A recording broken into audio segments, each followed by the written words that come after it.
All right, next up, we're going to talk about behaviors.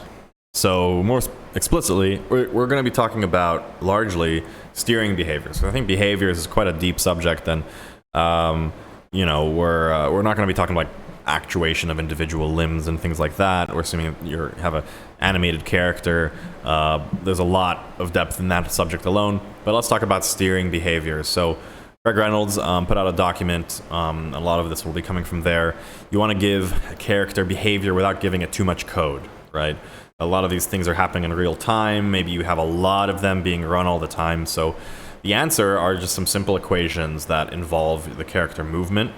So you have to select your action, what kind of strategy are you trying to avoid something or trying to go towards something. Then you have a steering determination, you're determining which direction to go, and then you have some form of locomotion, right? So what's moving you forward? Maybe you're a bullet, I don't know, so you don't have anything, you're just going in a particular trajectory. Or perhaps you're like a fish in a pond and you have to wiggle your tail, which produces locomotion in a particular direction. Or perhaps it's a car, right? And you have to spin your wheels in particular ways to create forward, left, or right motion, and so on. So each one of these is sort of a deep subject in of itself. But for a game, you can almost assume that you select what you're doing, you point in that direction, and then you turn on the jets, right? You just go in that direction. Maybe you have an animation playing. Maybe there's some form of articulation that's going on, but this is sort of the hierarchy. So let's look at steering, and it's this is the OpenSteer open source project. It's a very basic capture the flag type of scenario, and it uses a variety of different steering behaviors. So check it out when you have a chance. We'll be talking a little bit about it here. So in the case of a simple vehicle model, we've got a mass scalar. So this just determines how heavy we are. If you recall Newton's equation, right, F equals ma, right? Our mass is a sort of measure of how resistant to change of velocity our body is. So if you're going in a particular velocity out in space, our mass determines how we respond to forces that are being applied to us that are trying to change that velocity in some way. Our position vector is an XYZ position in space that tells us where we are instantaneously. And our velocity vector is a vector that's determining which direction we're going in a velocity. And the velocity can be scaled, meaning it's not a normalized vector, right? If you take the normal, or you take the magnitude of that velocity vector, will give us the magnitude of our velocity, and the unit vector representatively is our direction or our heading, whereas the magnitude is our velocity scalar, right? But you can break it down into the XYZ components as well. We have the max force scalar and the max speed scalar. So this is more of a mathematical or computation sort of ceiling. We maybe don't want to be applying more forces than a certain ceiling. And also a max speed scalar, which is we don't want to be going fast in a certain vector velocity. This is not like physically accurate, but prevents explosions in the numbers. By the way, like this is not something that's usually done unless you really want high accuracy. But if you're really interested in making sure things are accurate, often you can do a lot of this stuff in the logarithmic scale. So you basically do everything but logarithm of it, and what that gives you is a linear resolution down at the lower lower values, which is kind of helpful. But obviously you can kind of explode as you go into the infinity. And then you also have an orientation basis vector. You're going to have a number of these based on the amount of dimensionality. So if you're in 3D, you're going to have a 3x3 matrix. If you're in 2D, you only need a 2x2 matrix. So this is you have a basis, an orientation basis, which also could be sort of treated as a rotation matrix, right? Ultimately, your transformation matrix that positions you in world space is actually going to be a combination of your position, your rotation, information. So anyways, I'm not talking too much about that. So the physics are pretty simple, right? We have a basic Euler integration, which essentially is just delta time times these things, and we're not doing like RK4. If you're interested in better integration, I recommend checking Runakunal. I don't know how to pronounce it, but RK methods like RK4. And what you do is you're sort of sampling, integrating in a slightly smarter way. But right, what we do is the steering force is going to be the steering direction, and we're going to truncate that against the max force. So if the force is too much, and actually the truncation happens on all the forces combined because they're a linear combination of all of them. But this is, I guess, for just steering, right? Acceleration is going to be just the steering force divided by the mass, and then our velocity, we're going to add the velocity to the acceleration. We're assuming here a time step of 1, whatever that means. So that's why acceleration is 1. Often the real math here would be 1/2 times, no, like x plus, this is correct. The velocity is equal to velocity plus acceleration, and the position going to be the position plus velocity. So yeah, this is correct. So there's a couple of different behaviors that we can talk about. And by the way, if you've taken 220, you've probably already had this. We talked a lot about this in that class.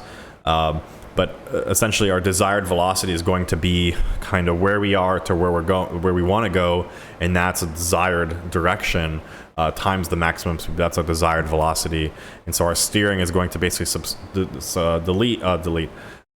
take the difference between our desired velocity and our current velocity, and that's going to be our new our new steering direction. Remember, this whole thing, the steering force is going to be the steering direction, and that's how we determine that. And so it's just a bunch of math, right? Like it's just a bunch of vector math, barely linear algebra. And this is how you determine all those things, and then it kind of comes out in the integration. Another behavior that is really important is arrival, right?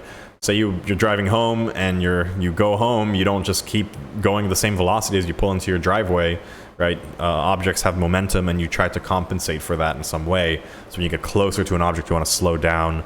And this is the way that we do it, right? So we have the current offset from our current position to our target position, right? Then we take the distance of that, and then we multiply the distance. We divide the distance by the slowing distance. We multiply that by the max speed. This ramps our speed down as we get closer and closer and closer. Then we clip the speed. We take the minimum of the max and the ramped speed. And so as we're getting closer, we're getting slower. Then we get from that a desired velocity. We take the speed divided by the distance, multiply it by that offset. So we're just kind of scaling that speed by the distance we have left to go. And then we subtract the steering, that we just subtract the desired velocity, the velocity from the desired velocity, right? And so then, again, plug that back into this equation, and you get all that stuff. This just essentially has the effect of slowing us down as we get closer and closer and closer to our target. The flee and evade are sort of just the exact opposite of seek and pursue. You just do the exact same thing and you multiply it by -1. And you can kind of like just throw it into this desired velocity, just add all the velocities into this desired velocity, subtract your current velocity, and then plug that into the steering force equation here. So these all these things are linear equations. It's a linear system of equations that will get you essentially a force to apply to your body at the end of the integration step that results in a new position in the world. Wander is a different kind of behavior. We don't want it to just look this very mechanical, robotic thing, and so we kind of add a little bit of randomness to the behavior. One way of doing this is just literally throw a bit of randomness, kind of a little bit of a jitter. Another way of doing this is you constrain the steering force to a surface, and it's located slightly in front of the character, so it kind of follows the contour of the environment that it's in. Another kind of set of things we often want to do, we're not necessarily just going into empty space. Say we're driving a car and we want to drive on a particular path, and so there exists some kind of path. If the character is away from that path, far away, or within, say, some kind of radius. For example, a road is not a infinitesimally thin path. There's a sort of width to it, and so we want to be in sort of the sweet spot. So as we get closer, we're arriving to that line, but within there, we feel that steering force a little bit less. So if you're far away, if you're outside of a zone, you go to that path, and otherwise, the future position is just predicted based on the path. And so you're just kind of applying this path to your position. If you get pushed off of that because of some physical force, you just get back into that path. Obstacle avoidance is very similar to flee, but you're just fleeing a future collision. So one way to do this is you project your current velocity out into the world, and you see if there's any collisions within this cone of possibility. And if there is, then you apply some kind of behavior, some kind of steering to avoid that. So for example, if I'm going straight and there's a column in front of me, I know that I'm going to hit that column if I keep going straight, because I can project out, say, a cylinder kind of, or a cone, and that cone intersects with that column. And so I'm going to say, well, if I'm to the right of the column, even just by a little bit, I'm going to steer right. If I'm to the left, I'm going to steer left. And this way I just keep going until that column is outside of that cone of collision. And I can keep going straight. I just apply a rightward velocity, or intended velocity, and the resulting velocity is kind of sideways, right? And if you're exactly in the middle, perfectly, right, you're on a computer, it's just exactly 0 and you're 0, you just roll the dice and choose one direction or the other. But either way, you can maintain your heading without hitting this thing. There are a lot of other kinds of behaviors that you can kind of imagine. There's alignment, so you're like a squadron of F-16s, and you want to maintain a line. In fact, actually, all of these kind of are expressed in that exact sort of scenario. So you have a bunch of planes, and they're trying to maintain a formation. They want it to be all aligned, so they all want to be looking in the same direction. They want to sort of have a cohesion, meaning they want to be attracting to one another, but they want to maintain a kind of separation. And actually, this is one of the sort of theories about swarming. I'm not super deep on swarming, but if you look at birds that are flying, and they fly in these swarms, and they produce these V-shaped, or these sort of what look like relatively repetitive, structured type of patterns. One of the reasons is because of all of these sort of alignment, cohesion, and separation type of behaviors that are happening individually. So I'm just trying to maintain some distance from my neighbor and point in the same direction, and applied to a large population of, say, 1,000 birds, you get this very kind of regular structure that emerges from those very basic rules. So it's pretty cool. These are things that we can see in the real world and replicate them in game environments. It's very fun. So combining behaviors, as I mentioned, it's just a linear combination. And so this is really about this sort of the action decision stage. And so you can just say, I want to seek this thing, but avoid the animal that's trying to eat me, but stay aligned to this river that seems to be flowing. And you can just kind of like add all of these behaviors together. And so you have some kind of state machine or something that's maintaining your decisions, and those decisions then turn into some kind of factor that is being applied to all of these different behaviors in the form of the desired velocity, and that, again, all just sort of linearly composes down to the desired velocity that gets applied at every time step. So you can blend things, like as I mentioned, you can use factors, you can use flags, and you can also just sort of randomly select, or something wins. You can also say, instead of all of these behaviors all at once, we're going to sort of say, kind of keep a distribution of priority, and the thing that has the highest priority, the most burning, it's like almost like a heuristic that we're keeping track of, the thing that has the most burning need gets the attention, right? So there's different ways of actually doing that planning. Oops. Yeah. So weighted blending, this is kind of an example of that flocking thing. It's kind of similar to flocking. You can sort of arrive to a location with a set of characters that you want to maintain separation from. You don't want to be in the same physical space as another object. and they need to seek the point. Keep in mind also, I think we didn't talk about this too much in this lecture so far, these are objects that exist in your game, in the simulation, and there are other effects, there are other forces being applied to them that they're fighting in a way. So like, for example, gravity is the classic, right? So my desired direction is to go up into the sky, but I can't because gravity is pulling me down. So there are other forces, right, such as collisions, such as maybe projectiles, such as the wind, such as water friction and things like that. So just keep in mind that these things do not exist in a vacuum, unless you're like making a video game in space. But and also keep in mind, all of those factors, all of those forces are being applied to your object in the context of your game engine, and so that also gets baked into your integration. So some tricky issues come up often. We want your character to do something, but it's in the direct path of something else. And what should you do? And it flees. And so you have to combine behaviors. There's a lot of like really funny examples of this stuff in games. Like Skyrim had like all of the bugs. One of them was they had this bug randomly. You're in the starting sequence. I think this like thread went viral on Twitter.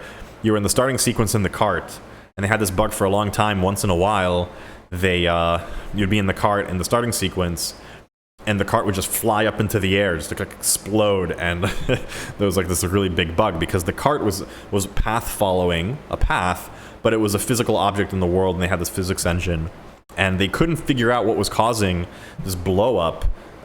It's almost like it collided with something that was going really fast. That was an immovable object, just kind of exploded and saturated their floating point values. Ends up that the reason was there was a bee, like a little bee that was flying on a path, and it was set as an immovable object in the physics engine because, maybe a designer was like, well, it's a bee, like you shouldn't have to move it, right? You just go through it or whatever. But that's not what happened. Because there was an immovable object in the physics engine, when a cart came into contact with it with an infinite force, it just exploded, like an infinite mass, I mean. So even though the bee was moving very slowly and the cart was moving very slowly, the momentum of an infinite mass bee and a cart threw the cart up into the sky. So there's some very funny bugs that can happen when you're doing this stuff. So one of the main drawbacks of simple behaviors is just sort of short-sighted behavior, right? You stop chasing when you can't see the creature because it went around a corner or something. So you can have like really unintelligent stuff. And so you need to have some kind of memory, and maybe we'll get into this subject with reinforcement learning and how do you deal with sort of memory and making decisions based on past things. So that's it for a little bit of a deep dive into behaviors.